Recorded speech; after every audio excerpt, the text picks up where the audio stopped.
কক্সবাজারের লাস্টের দিনে আমরা সবাই মিলে কোথায় গেলাম কেনাকাটা করতে অ্যান্ড কি কি কিনলাম সেটা নিয়ে থাকছে আজকের ভিডিও। সো সবাই ভিডিওটা দেখবেন।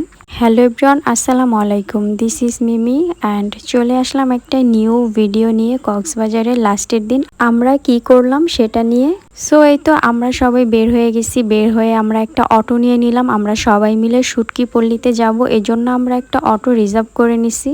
এই অটোটা দিয়ে আমরা শুটকিপল্লীতে গিয়ে পর আবার এটা দিয়ে আমরা ব্যাক করব, এজন্য আমরা একেবারে রিজার্ভ করে নিছি। আর এই তো আমরা সবাই চলে আসলাম এখানে। ফার্স্ট টাইম আমরা এসে এই দোকানটাতে ঢুকলাম। দেখো এখানে কত রকমের শুটকি, আর এই দোকানের এই শুটকিটা ছিল সবচেয়ে বড়। আর যাই হোক, পুরা দোকান ভর্তি খালি শুটকি আর শুটকি, কি বলবো, মানে মানুষও ঠিক মতো দেখা যায় না, এমন একটা অবস্থা। আর এইখানে তোমরা যত টাইপের শুটকি চাও প্রত্যেকটা এখানে আছে, কি বলবো। আর এখানে শুটকির প্রাইসটাও একটু কম ছিল, আবার অতটা কম না, একটু কম ছিল। যাই হোক, আমার জামাই আর ভাইয়ারা মিলে শুটকি দেখতেছিল যে কে কোনটা নিবে। আমরা সবাই মিলে এখান থেকে অনেকগুলা শুটকি কিনছি এই আঙ্কেলের কাছ থেকে। অনেকটা সময় আমরা এখানে ছিলাম, দেখে শুটকি কিনে তারপর আমরা অটো দিয়ে আবার ব্যাক করলাম। এরপর চলে আসলাম আমরা একটা মার্কেটে এসে সবাই যে যার যার মতো ঘুরতেছিলাম আর দেখতেছিলাম যে কি কেনা যায়। আর এইখানে মার্কেটের জিনিসগুলো আমার কাছে তেমন বেশি ভালো লাগে নাই, কোয়ালিটি তেমন ভালো না, কিন্তু প্রাইসটা অনেক বেশি চায় ওনারা, যার কারণে আমার এখান থেকে কিছু কিনতেই ইচ্ছা করে নাই। যাই হোক, অনেকক্ষণ আমরা মার্কেটে ঘুরে কিছুই কিনি নাই, কারণ ওনারা অনেক বেশি দাম চায়।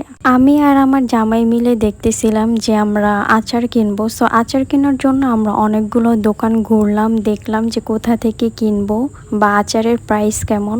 যাই হোক, অনেকগুলো দোকান ঘুরে আমরা একটা দোকানে চলে আসলাম আচার কেনার জন্য। আর এই ভাইয়াটা থেকে আমরা অনেকগুলো আচার নিলাম। এখানে অনেক টাইপের আচার ছিল, সো ও দেখে দেখে সবগুলো কিনতেছিল যে কোনটা ভালো হবে। যাই হোক, আমরা আচার কিনা শেষ করে চলে আসলাম একটু বিচের পাশে।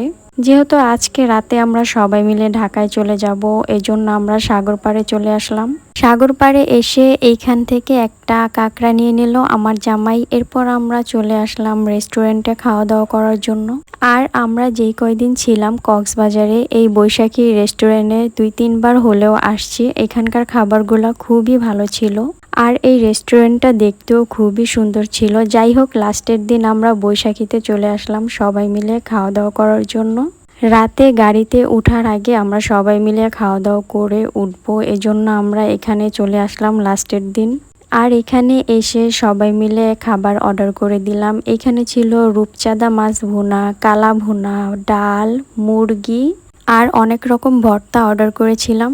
ওনাদের প্রত্যেকটা খাবারই আমাদের কাছে অনেক বেশি ভাল লাগছে, কি বলবো, মানে প্রত্যেকটা খাবারই ভালো ছিল। যাই হোক, এখানে আমরা সবাই মিলে এনজয় করে মজা করে খাবার টাবার খেলাম। কক্সবাজারে আমরা 3 দিন ছিলাম, 3 দিনে আমরা অনেক মজা করছি, অনেক ঘুরছি। এখন আমরা চলে যাব। যাই হোক, নেক্সট টাইমে আমরা আবার আসব। আজকের ভিডিওটা এ পর্যন্তই। সবাই ভালো থাকবেন। আল্লাহ হাফেজ।